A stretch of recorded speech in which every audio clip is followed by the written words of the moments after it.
Bom, por que é importante, eu vou iniciar então com essa pergunta, nós discutirmos o assunto das energias renováveis dentro de um seminário sobre os objetivos do desenvolvimento sustentável, proposto por vocês, perspectivas, políticas, teorias e ações. A resposta pode ser tratada de diversas formas, mas o mais importante de tudo é que essa temática ela dialoga diretamente com os objetivos do desenvolvimento sustentável. Porque não é mais possível a gente continuar extraindo as riquezas do planeta e pensar que nós vamos conseguir ter uma sociedade com um desenvolvimento sustentável. Então, hoje eu fui convidada para falar sobre as matrizes energéticas eólica e solar, e o meu foco vai ser maior na eólica, que é o projeto dos meus estudos, o objeto dos meus estudos, mas eu tenho muito levantamento de campo também da solar, conhecida também como fotovoltaica. Então, eu vou trazer algumas informações para vocês. E à medida que eu for falando, eu vou também trazendo alguns questionamentos, e eu espero que ao final dessa apresentação vocês consigam fazer as relações e que vocês saiam daqui com mais certeza da importância da gente discutir as mudanças climáticas dentro de um seminário em que está se debatendo os objetivos do desenvolvimento sustentável, perspectivas, políticas, enfim. Bom, todos nós vivemos no nosso cotidiano situações em que a gente se depara com as consequências das mudanças climáticas. Aqui nesse primeiro slide, vocês podem observar, né, o degelo das calotas polares. É a segunda foto ali, a enchente que a gente viveu em várias regiões do nosso país, né, aqui no Nordeste, em Pernambuco, né, a enchente que foi que vitimou muitas pessoas, né, tudo muito triste. A terceira foto é da orla aqui de Ponta Negra, que a cada 4, 5 meses são necessárias obras, porque, na verdade, o homem avançou sobre o mar, e agora o mar está expulsando esse homem, né? A seca, o branqueamento de corais, as loucuras do clima, temporais, tempestades, a falta, a escassez de água. Por um lado, pessoas vivendo situações de enchente e outras vivendo na seca. E por que não falar das pandemias, né? Já que nós estamos aí num processo de retomada da nossa vida após 2 anos de uma grave pandemia que foi mundial. Né? Hoje já é sabido que os vírus estavam escondidinhos dentro das florestas, né? E que à medida que o homem vai avançando e vai desmatando, ele vai também se tornando mais vulnerável perante essas ameaças. Então, tem teóricos, né, que afirmam que essa pandemia que a gente viveu nesse nosso século vai ser a primeira de muitas, né? Então, a gente tem que acender uma luzinha de alerta de como é que a gente nos torna a nossa vida mais condizente com as condições do planeta. Bom, vamos entrar no assunto, então, das formas de energia renovável. A primeira coisa que eu quero dizer para vocês é que provavelmente não exista ninguém aqui nessa nossa conversa que questione a contribuição das formas de energia renovável para a transição e a diversificação da matriz elétrica. É inquestionável. A gente sabe que é muito importante a gente acessar outras fontes de produção de energia que não o carvão, que não a energia nuclear, que não o petróleo. E aí surge essa tecnologia, que ela é uma tecnologia fantástica, porque ela transforma o vento e o sol em energia. Tá? Então, ninguém questiona isso. O que nós estamos questionando, né, o Fórum Mudanças Climáticas, o Grupo Seridó Vivo, o SAR, a Caritas, diversas organizações, a universidade, né? É que essa contribuição da energia de fonte renovável, ela não pode acontecer de qualquer jeito, a qualquer preço. E é esse o debate que a gente quer fazer hoje aqui. Então, é fundamental a preservação dos sistemas e dos serviços dos complexos naturais que combatem o aquecimento global. Porque, na verdade, quando a gente discute a geração de energia por fonte renovável, que nesse caso é o vento e o sol, a gente está querendo combater o quê? A gente está querendo exatamente combater o aquecimento global, que é o que faz com que nós sintamos as consequências das mudanças climáticas na nossa vida. Mas uma coisa é sabido e é fato: são os complexos sistemas naturais que estocam carbono no solo, impedindo que esse carbono vá para a nossa atmosfera, e que garantem, se nós tivéssemos os nossos complexos sistemas naturais preservados, a gente não teria tanta geração de carbono. O carbono ficaria estocado no solo. Por isso que quando a gente discute o modelo de desenvolvimento das energias renováveis hoje aqui no Brasil e aqui no Nordeste, a eólica e a solar, nós gritamos que não pode mais cair nenhuma árvore. Porque se nós desmatamos os nossos sistemas naturais, a gente libera esse carbono. Então, todo desmatamento é liberador de carbono. Então, tem aqui uma primeira contradição. Nós estamos pesquisando e implantando novas formas de energia que gerem menos carbono, mas da forma, com o modelo que elas estão sendo implantados, através do desmatamento para a implantação desses grandes parques eólicos e solares, nós liberamos o carbono que as matas, que as florestas, que a caatinga, que as serras seguram no solo. Então, veja, não sei se vocês conseguem perceber essa primeira contradição. Nós também dizemos que essa transição não pode ser feita a qualquer preço, porque nós também queremos a preservação do modo de vida das populações locais. Nós queremos a preservação do nosso ecossistema. Então, o problema não está na fonte de energia. O problema reside na escala de produção dessa energia. A produção em larga escala, com esses parques, produz impactos que são cumulativos. O que isso quer dizer?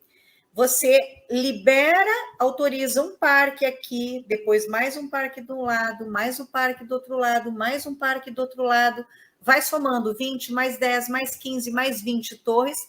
Quando você se dá conta, foi licenciado 200 torres no mesmo território.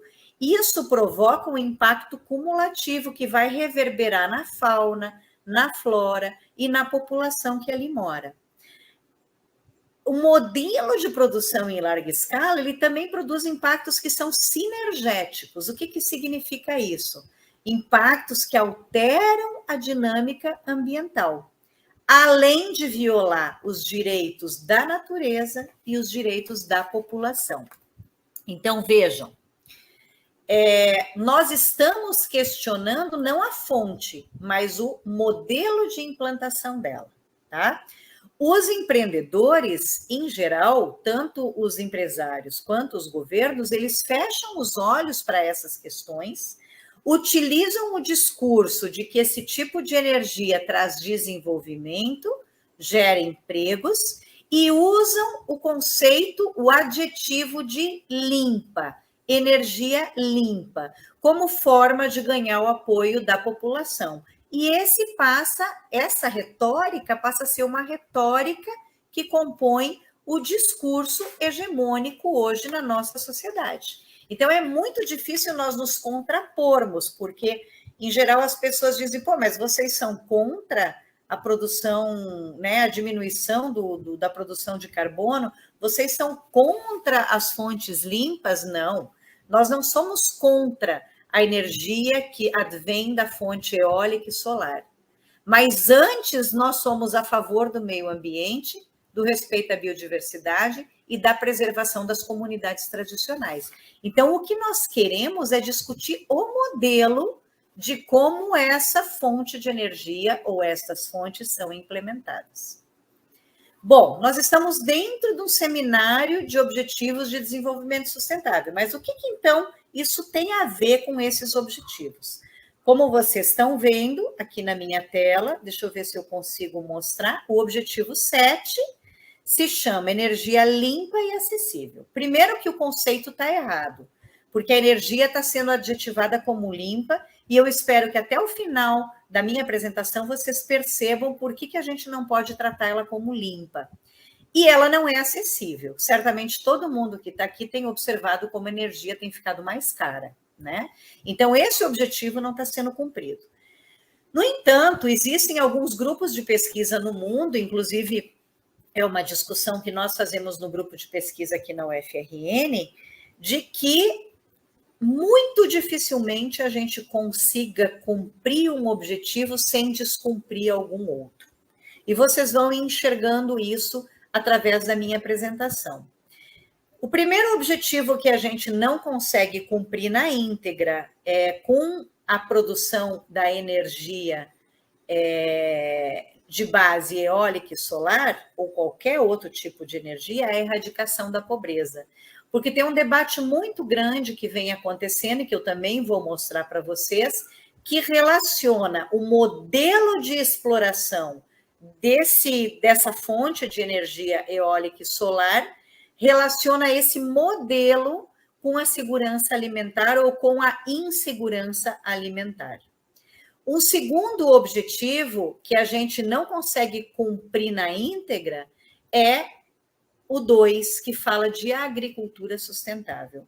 E aí eu vou contar depois um pouco para vocês do discurso que as empresas e os atravessadores trazem quando vêm tentar convencer uma comunidade a acolher um parque eólico. Um outro objetivo que fica prejudicado é água potável e saneamento.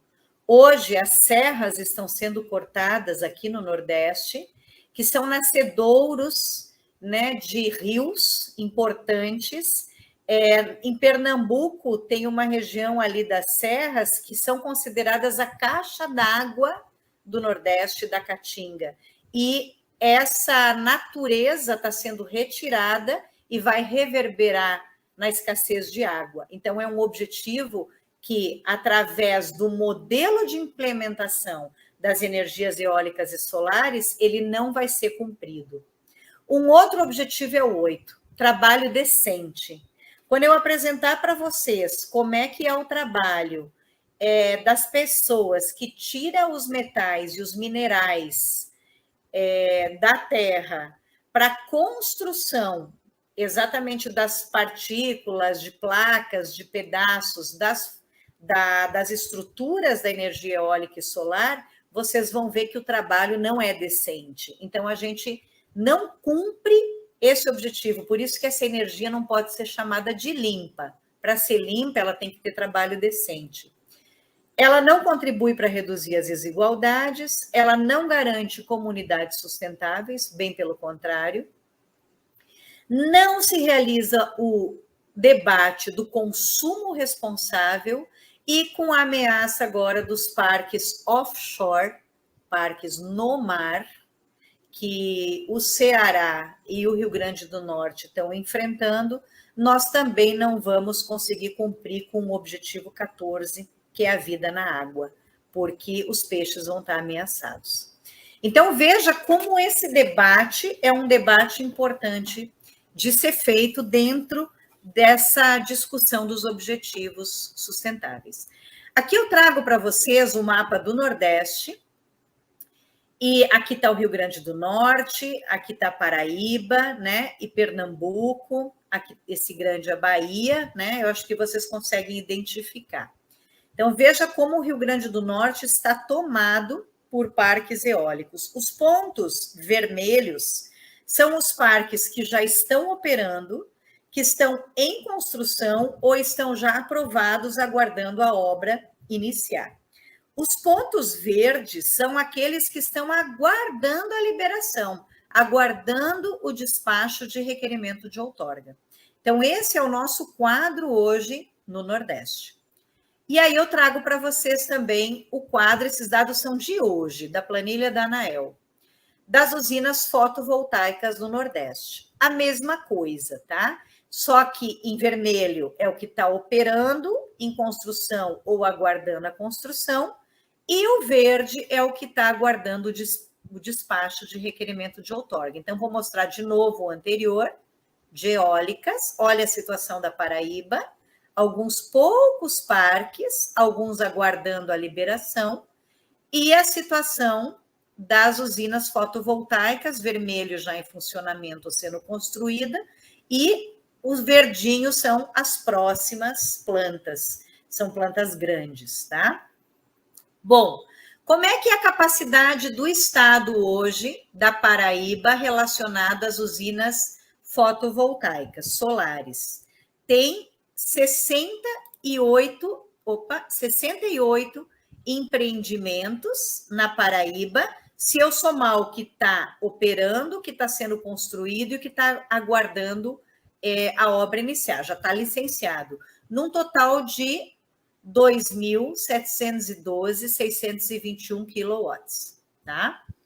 E aí eu tenho o mesmo quadro da Paraíba, da capacidade eólica. Então, solar são 68 parques, eólica são 72. Vocês estão andando bem compassados. Eu trouxe aqui o do Rio Grande do Norte, só para mostrar para vocês. 345 parques eólicos já licenciados, mais 142 aguardando o licenciamento, totalizando 487 parques. Então, veja como está a situação aqui no Rio Grande do Norte.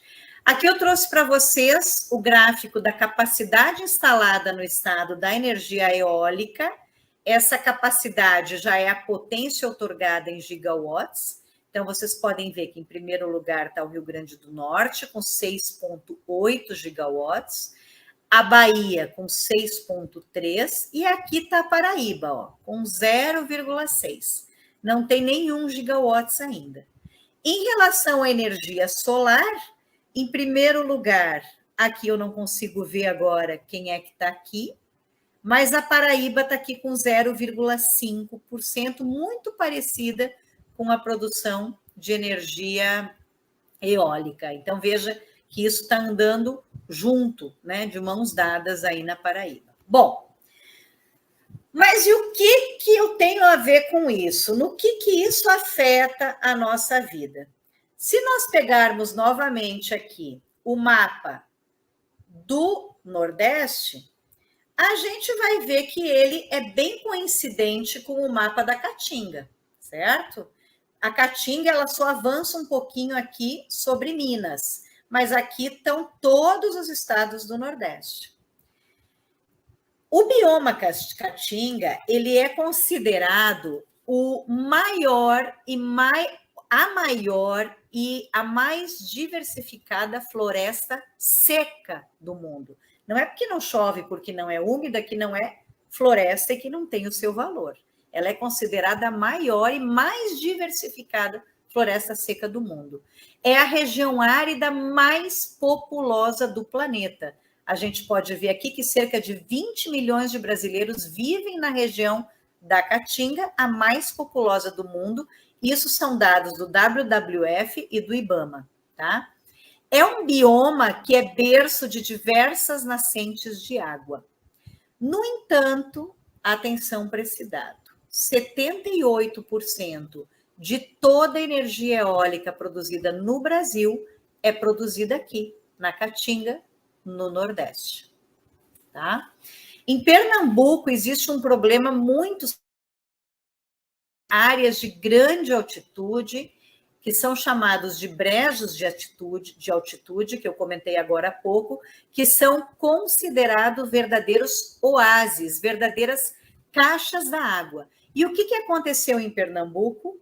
O Estado, ele retirou a proteção permanente das áreas de altitude para quê? Para favorecer as empresas de energia eólica. Ele criou políticas próprias de isenção fiscal e de flexibilização da legislação para favorecer as grandes empresas de energia eólica. Então, veja, essa é a nossa discussão, né? Nós fazemos oposição a esse modelo adotado no Brasil de implementação dessas fontes, que deixa rastro de destruição na vida das comunidades e na vida também dos ecossistemas. Veja que a caatinga ela é rica em recursos genéticos, dada a sua autobiodiversidade, e estima-se que pelo menos 932 espécies já foram registradas na região, das quais 380 espécies de fauna e flora são endêmicas. O que significa espécies endêmicas? Que não existe em outro lugar. Por quê? Porque a caatinga também não existe em outro lugar. A caatinga é um bioma endêmico, tá? Só existe aqui. Então, se a gente acaba com a caatinga, a gente vai acabar com essa riqueza, tá? A caatinga, por ser único aqui no Brasil, ele é o bioma menos conhecido cientificamente. E hoje tem sido tratado com baixa prioridade, porque não que a Amazônia não seja importante, gente, não me entendam mal, mas todos os olhares do mundo estão voltados para a Amazônia. E não esqueçam, a caatinga é a maior floresta seca que nós temos, então nós temos que dividir um pouco esse olhar e ver o que está acontecendo aqui. Eu trouxe esse trabalho aqui da Anto Giovanni, que é inclusive minha amiga, em que ela mostra quanto mais vermelho, mais acometido, tá? Então, por exemplo, aqui nesse mapa, vocês estão vendo aqui, eu estou no segundo mapinha pequeno, na lateral direita, acima da perturbação antrópica crônica. Quanto mais vermelho, mais utilizado esse território por infraestrutura, tá? Por diversas atividades de infraestrutura. Depois nós temos aqui atividade de gado, nesse terceiro. Quanto mais vermelho, do amarelo para o vermelho, é um território usado com pequenos animais, caprinos, ovinos, bovinos.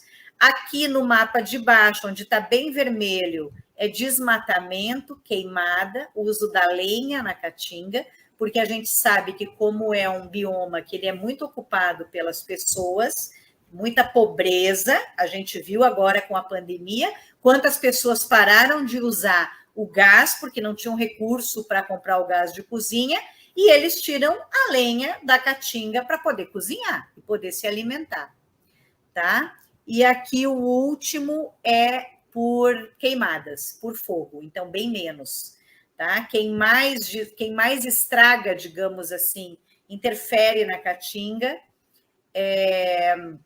a questão da lenha, do uso da lenha, da retirada dessa vegetação, o trato com animais, né, e as infraestruturas. Então, apesar do desmatamento ser uma das maiores ameaças aos ecossistemas brasileiros, a ação humana em áreas desmatadas também pode trazer impactos ambientais significativos. Então, a caatinga já convive com ocupações, com estradas, com extração de madeira, com pastoreio de gado, com lixo, com fogo, e agora a caatinga está se deparando com quase 80% do conjunto dos parques eólicos e solares que nós temos no Brasil. Bom, aí vocês poderiam me dizer, mas, Moema, não existe uma legislação que regule isso, que impeça que isso continue avançando? Existe.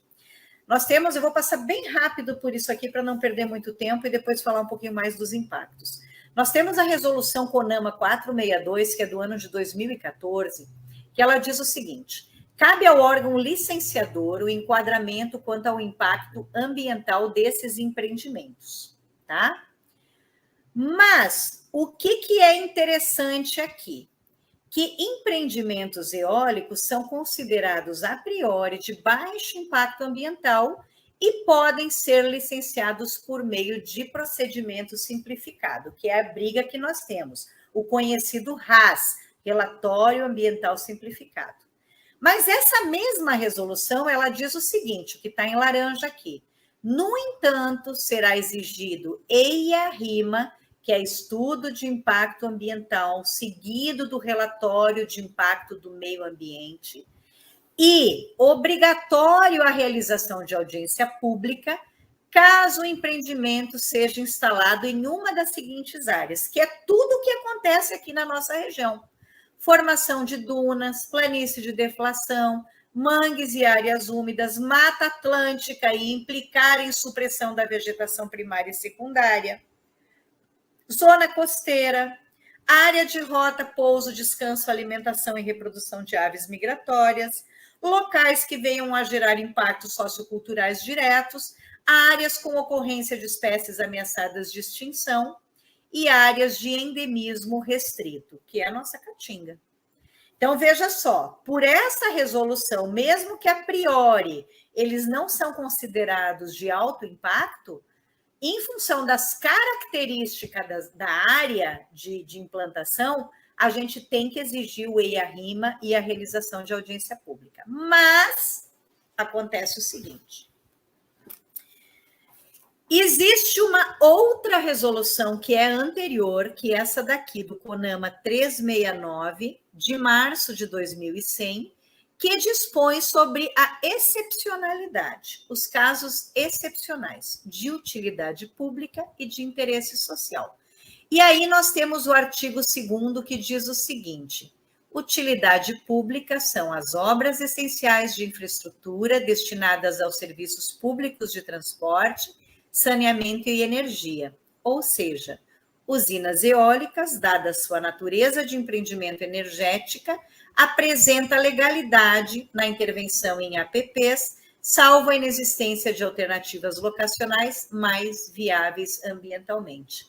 As empresas se ancoram nesse artigo 2 dessa CONAMA 369. Então, é uma briga que a gente trava acionando o Ministério Público Estadual, Federal, o IFAM, o IBAMA, aqui no nosso caso o IDEMA, que é o órgão regulador estadual, e é um jogo de como é que a gente diz, aquele cabo de guerra, né, entre nós e esses órgãos e as empresas.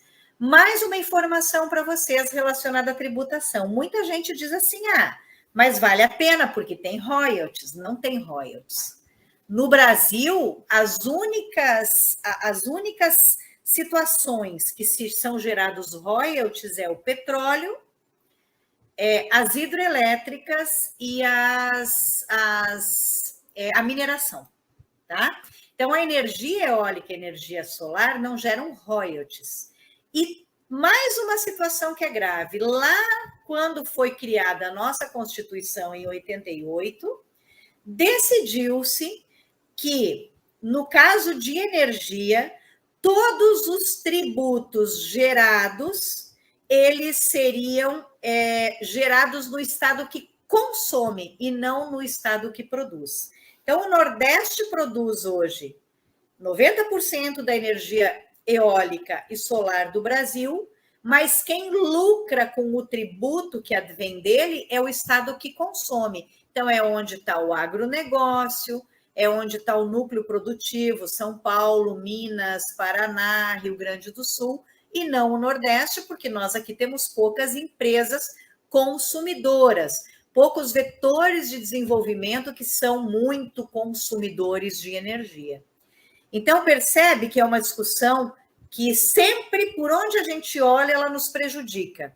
E a gente tem uma grande dúvida. Na imprensa sempre diz assim: o Estado X ganhou tantos milhões de reais em função dos parques eólicos. É recurso do BNDES, que é recurso público, que vai ser encaminhado para o Estado, mas para a construção do parque, que vai beneficiar o agente privado.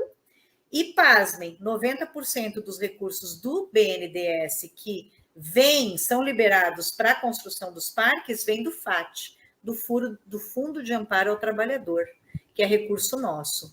Vocês podem ver a tese de doutorado da Mariana Traude, ela trabalha muito bem sobre essa temática. Bom, entramos agora na parte que talvez mais interessa. Quais são os problemas? Eu não sei se eu vou deixar aqui ou se eu vou botar as fotos. Eu vou botar as fotos porque eu vou relatando quais são os impactos sociais. Primeiro, hoje está reconhecida a nível internacional a síndrome da turbina do vento. É importante que vocês saibam disso. A síndrome da turbina do vento tem trazido muitos problemas de saúde para aquelas comunidades que vivem no entorno dos parques. A gente está falando de algo em torno de 2 quilômetros. Tem barulho, o pessoal diz, né, o trabalho de campo mostra isso em todas as regiões para a gente, é um avião que nunca pousa, né? Eu não sei se vocês já pararam embaixo de uma torre, é exatamente isso, é um avião que nunca pousa. A luminosidade, o efeito estroboscópico, né, que se chama, essa palavra feia, é aquela luzinha que fica piscando em função do movimento da hélice, né? Então, tu imagina, no interior, você morava só vendo as estrelas, agora de noite tu tem aquele pisca-pisca e aquele efeito de sombreamento da pá na propriedade. Eu não sei se vocês já assistiram, se não, vale a pena. A websérie da Caritas, para quem sopram os ventos, ela está disponível no YouTube, são 6 episódios, e que mostra esse movimento da pá dentro da casa, na propriedade das pessoas. Esses problemas de saúde têm causado estresse, ansiedade, insônia, uso de remédio controlado, e tem sido, inclusive nos postos de saúde, nas unidades de saúde, os profissionais têm percebido que tem sido demandado mais exames específicos em função disso nas regiões onde tem os parques eólicos. Tem acontecido deslocamentos de família, porque a família não aguenta o barulho e acaba indo embora. Aqui no Rio Grande do Norte, nós temos regiões em que a comunidade inteira foi embora, né? Os contratos que são encaminhados para as famílias pelas empresas, que se pede que sejam contratos sigilosos, são draconianos, são absurdos, porque o proprietário da terra ele não pode mais construir nada, ele não pode mais produzir nada na sua terra sem ter a autorização da empresa. Então, ele é proprietário de direito, mas não de fato, porque ele não pode mais fazer nada na terra dele. São contratos, nós encontramos contratos de 20 anos até contratos de 50 anos renováveis automaticamente. Então, nesse período, você não pode fazer nada sem autorização da empresa. Se você quiser botar caixa de abelha e a empresa falar que não, você não pode pôr. Então, é uma forma, esses contratos da forma como eles são feitos, é uma forma de privatização da terra sem você ter que pagar pela terra, tá?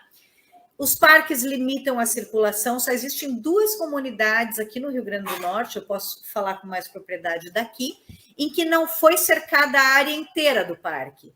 São empresas mais inteligentes que cercaram apenas as torres, então as pessoas podem circular, criar animais, fazer plantação no entorno, porque não está o parque inteiro cercado. Mas, via de regra, o parque está cercado, tem vigia, tem parque que tem policiamento, e as empresas negam isso.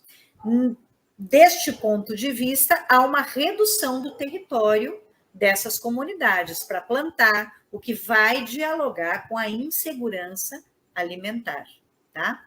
Tem uma situação que é muito grave, que eu imagino que muitos de vocês saibam, quando você é agricultor familiar ou quando você é pescador artesanal, e isso foi uma luta do movimento sindical rural muito dura, e foi uma conquista. Quando você tem essas 2 condições, você é considerado, você é reconhecido perante o INSS como segurado especial para efeitos de aposentadoria. No entanto, se você arrendar a sua terra ou for trabalhar com carteira assinada por um período pequeno que seja, num parque eólico ou solar, você perde o reconhecimento de segurado especial. Então, a gente tem recebido muitas ligações de sindicatos, de agricultores desesperados, porque o agricultor está em idade de se aposentar, ele foi com toda a documentação no INSS, o INSS falou, não, mas esses 2 anos aqui que você teve esse recurso de arrendamento de terra, mas foi só 2 anos. Não, você não é mais segurado especial. E o que significa isso? Ele tem que pagar mais 20 anos de contribuição para o INSS. Os filhos dos ventos, que todo mundo já ouviu falar, né? São pessoas que chegam de fora, técnicos, né? Pessoas bem formadas, que acabam se relacionando com meninos e com meninas, mas só as meninas engravidam, e geram os filhos dos ventos, porque esses técnicos, em geral, não ficam no local, eles vão para outro lugar, construir um outro parque, e ficam esses filhos dos ventos sem nenhuma assistência. E junto com esse movimento que vem para o território, vem uma ampliação do uso de entorpecentes, drogas que antes não existiam no território, existiam já drogas, existe toda uma política de entorpecentes, mas com essa população veio um outro tipo de droga, ela foi aprimorada. Gera emprego? Gera. Só que os empregos bem remunerados e fixos, eles em geral não ficam nas comunidades, nas localidades. Em geral, nós vemos que as pessoas da localidade trabalham abrindo estradas, quebrando pedra, ajudando a construir as bases das torres, né? Mas que depois de, no máximo, 18 meses, ficam desempregados.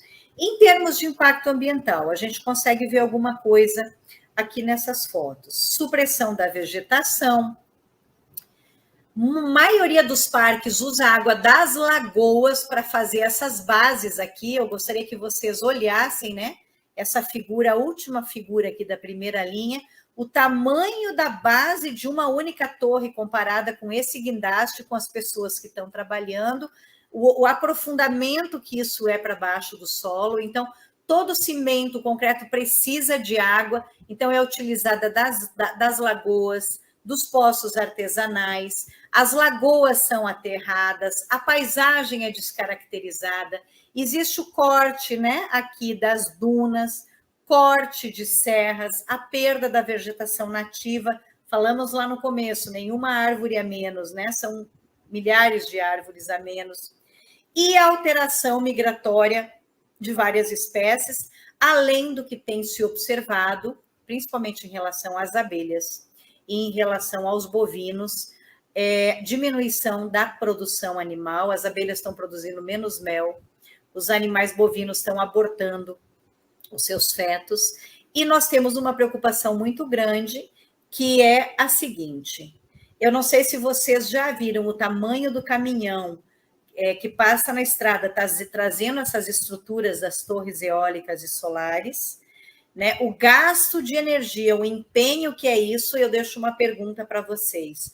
Vocês acham que daqui 30 anos, quando essas torres estiverem ociosas, as empresas elas vão demandar, vão gastar tanta energia e dinheiro para retirar essas torres do local? O que nós vamos fazer com esse cemitério de concreto, de alumínio, de fibra que vai ficar no nosso território?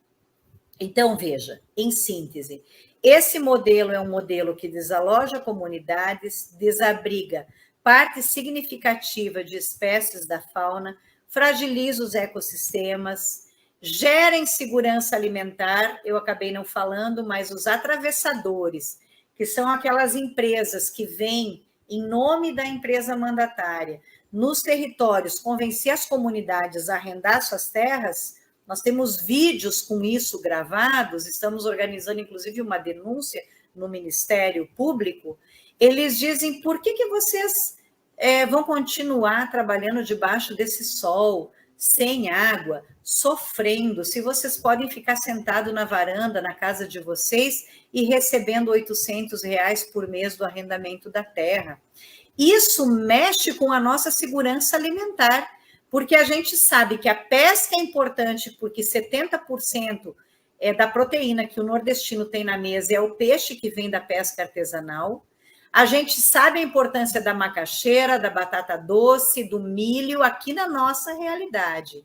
Então, quando eles fazem esse discurso, eles estão botando em risco a nossa segurança alimentar.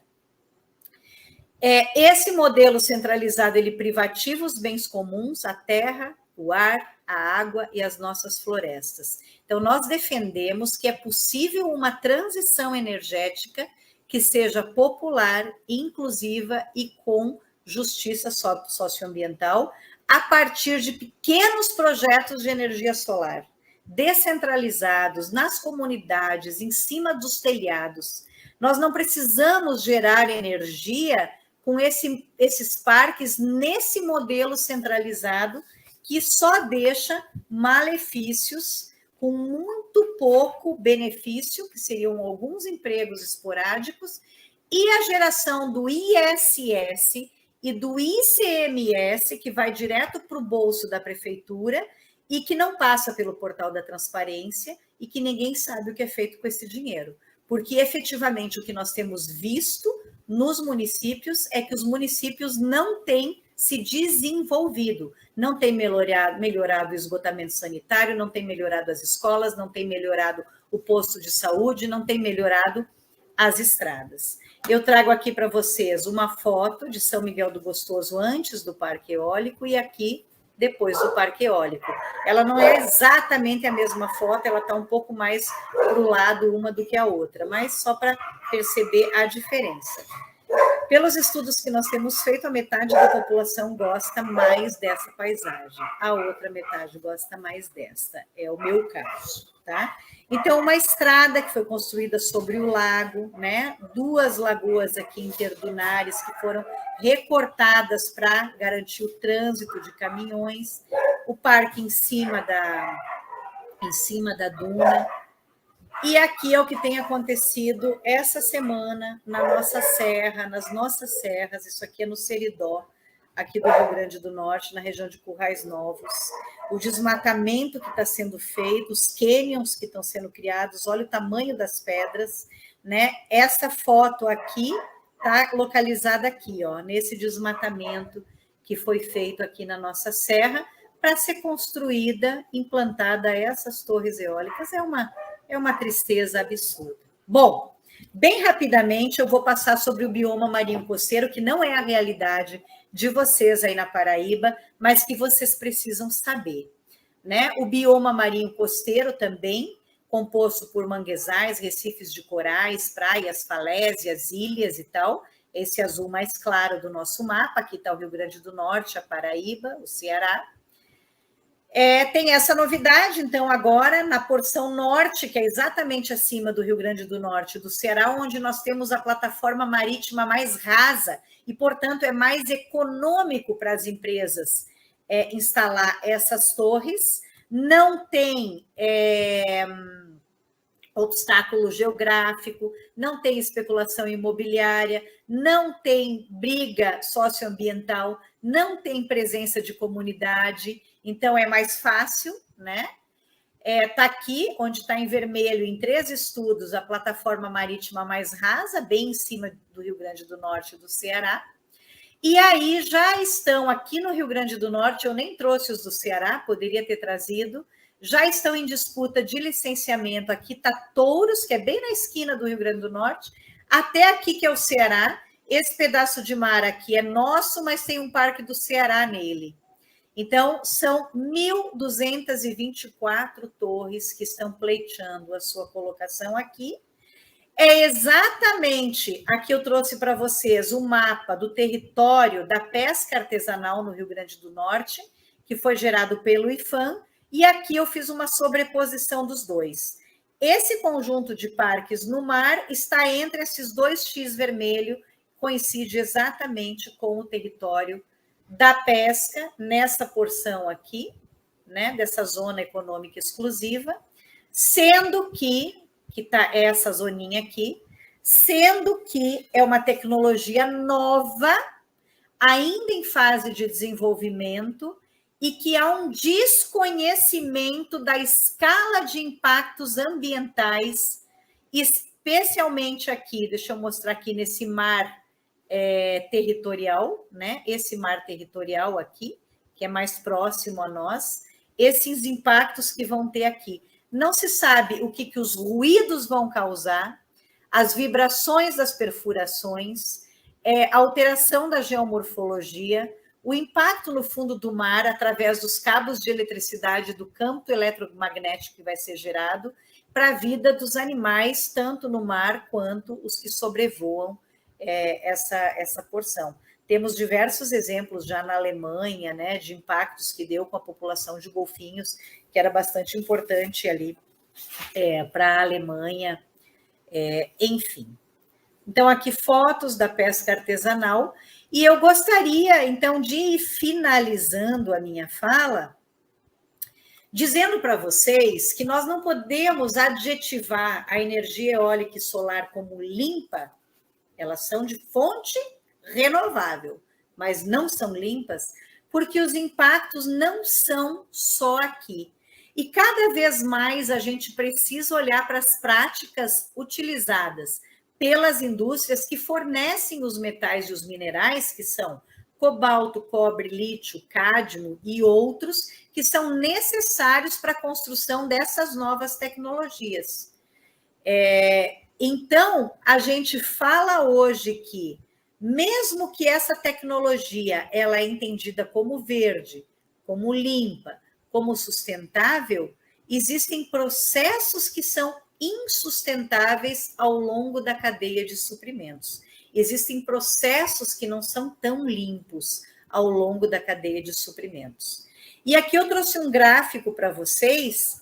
Eu não vou entrar no mérito técnico, né, dessas quantidades, mas só para exemplificar, o lítio, por exemplo, se em 2017, com o que se previa de parques eólicos e solares, nós tínhamos que produzir, a previsão era 43 quilometratons, para 2050, com base no que está projetado, nós precisamos de 415 quilos metric tons. Isso significa um aumento de quase 1000% na extração do lítio, 585 do cobalto e assim por diante. E aí a gente se depara com os impactos socioambientais nos territórios onde esses metais e minerais são extraídos. Esse aqui é o deserto do Atacama, que tinha essa produção de lítio, e isso aqui já foi encerrado, porque simplesmente essa produção acabou com o lençol freático e com toda a vegetação que existia no deserto. Eu trouxe outra foto que eu fico muito chocada com ela, que é de um trabalhador da mina que extrai o cobalto na República Democrática do Congo, é um congolês, e ele entra dessa forma dentro da mina, sem material de proteção. O índice de câncer de pele, de doenças gravíssimas na República Democrática do Congo é bastante alto. Nós temos que considerar que a República Democrática do Congo saiu agora de um processo de guerra civil e está enfrentando essa oferta de trabalho, sendo que lá as crianças trabalham nas mesmas minas e as crianças e as mulheres, aqui está o capataz do lado, recebem a metade do salário do que os homens. Então, como é que nós podemos falar em energia limpa como objetivo do desenvolvimento sustentável, sem considerar que a cadeia produtiva dela contém trabalho que não é decente, que é outro objetivo do objetivo sustentável do milênio. Tá? Então, a gente sempre tem que fazer essa reflexão. Não é uma reflexão simples, ela é uma reflexão que é bastante complexa. E aí, eu queria perguntar para vocês, energia para quem? E energia para quê? Energia a que custo social e ambiental? Nós vamos produzir energia para garantir a nossa segurança alimentar? Ou nós vamos garantir energia, produzir energia para continuar ampliando o agronegócio e o agronegócio continuar desmatando a Amazônia para produzir soja para a ração do animal que é vendido para o exterior. Então, nós temos que fazer essa reflexão.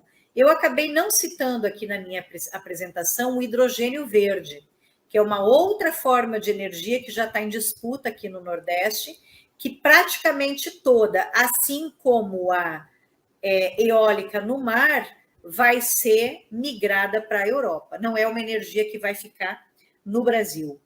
Então, nós vamos preservar os nossos ecossistemas ou nós vamos desmatar as florestas para produzir mais energia, criar mais pandemias? E como é que ficam os animais? Como é que fica a fauna? Como é que fica a flora? Veja só, os problemas eles são muito complexos e eles requerem soluções que também são complexas. Todo esse debate ele é amplo e está tudo junto e misturado.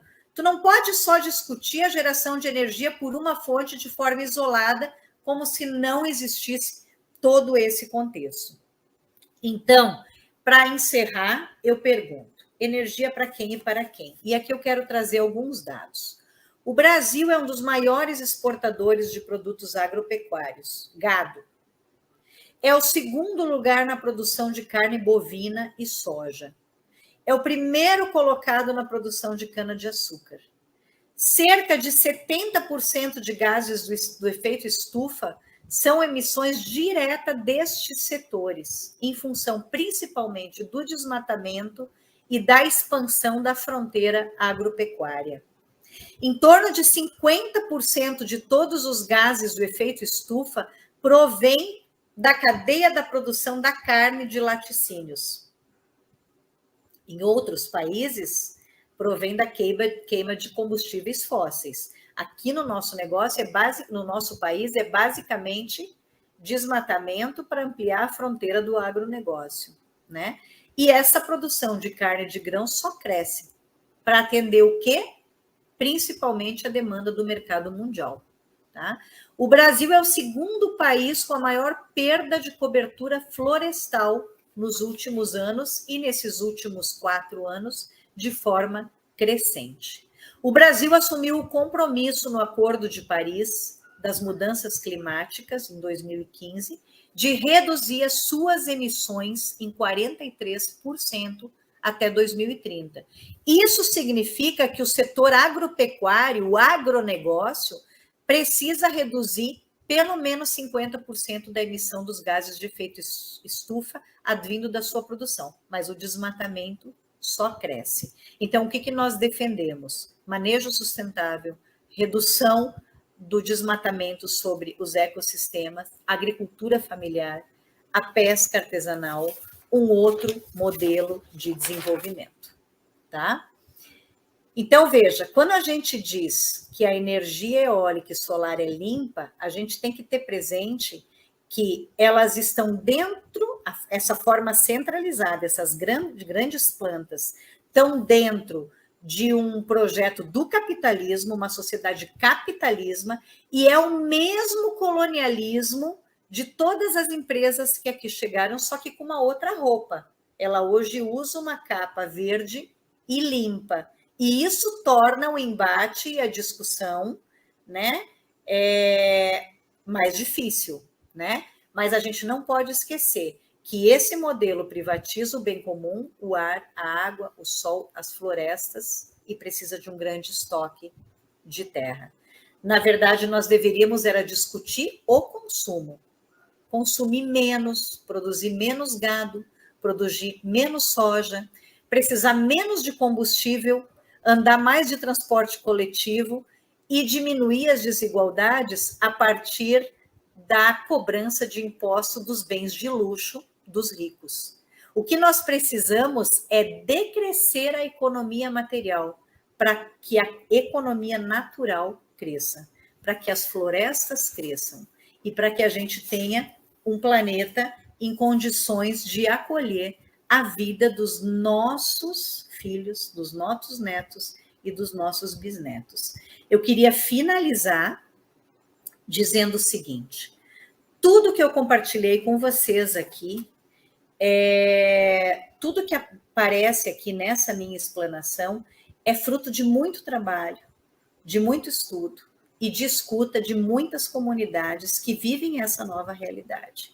São trabalhos sérios e responsáveis. Eu digo isso porque muita gente nos acusa de ser contra a eólica, de estar inventando essas informações, e não é verdade. A gente tem um compromisso com a verdade, não tem nada inventado. É tudo real, é tudo vivido e é tudo sentido. E a mensagem que eu quero deixar para vocês é que esse grito precisa ser ouvido pelos órgãos licenciadores, pelos nossos governos, pelo Consórcio Nordeste, tá? E eu quero agradecer a disposição de vocês e eu espero que essa minha apresentação tenha contribuído de alguma forma e que ajude a criar uma consciência crítica na nossa sociedade, porque o que eu defendo e as organizações onde eu atuo defendem a energia para a vida e não energia para a morte. Muito obrigada.